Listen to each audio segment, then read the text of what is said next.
வணக்கம் ஃப்ரெண்ட்ஸ். இப்போ நீங்கள் வீடியோவில் பார்த்துருக்கிற தோப்பு மொத்தம் 1 ஏக்கர் 80 சென்ட்டுங்க.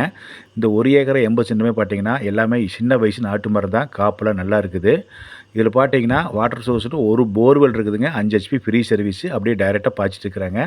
வயலாக பாய்க்கிறாங்க. தண்ணி சௌகரியம் நல்லா இருக்குதுங்க. இது பார்த்தீங்கன்னா பக்கத்தில் ஒரு ஆறுன்னு ஓடுதுங்க. பாலாறுன்னு சொல்லுவாங்க. இந்த பாலாத்துக்கு பக்கத்தில் தான் இந்த லேண்டு அமைஞ்சிருக்குது. இப்போ நீங்கள் வீடியோவில் பார்த்துட்டு இருப்பீங்க. இந்த பாலாத்துக்கு பக்கத்தில் இந்த லேண்டு, அது இல்லாமல் இந்த தோப்புக்கும் பின்னாடி ஒரு ஓடை ஓடிட்டு இருக்குதுங்க. அதெல்லாம் பார்த்திங்கன்னா ஒரு ஃபார்ம் ஹவுஸ் ஒன்று எல்லாமே உங்களுக்கு அட்டாச்சோட எல்லாமே இருக்குது. அதெல்லாம் பார்த்திங்கன்னா ஆடு செட்டு, மாடு செட்டுங்க, கோழி செட்டு எல்லாமே இருக்குது. இந்த தோப்பு பார்த்திங்கன்னா பராமரிப்பில் ஜம்முன்னு இருக்குதுங்க. இது என்ன ரேட் சொல்கிறது பார்த்திங்கன்னா மொத்தமாக 1.25 கோடி, 1,25 லட்சம் ரூபா கேட்குறாங்க. எந்த ஏரியாவில் அமைஞ்சிருக்கு பார்த்திங்கன்னா பொள்ளாச்சியிலேருந்து ஆலியர்வார் ரோட்டில் ஒரு 6வது கிலோமீட்டர் அந்த லேண்ட் அமைஞ்சிருக்குதுங்க. மற்றபடி தடமெல்லாம் நல்லா தான் இருக்குதுங்க. பாருங்கள், பிடிச்சிருந்தா என்னுடைய நம்பருக்கு கான்டாக்ட் பண்ணுங்கள். நன்றி, வணக்கம்.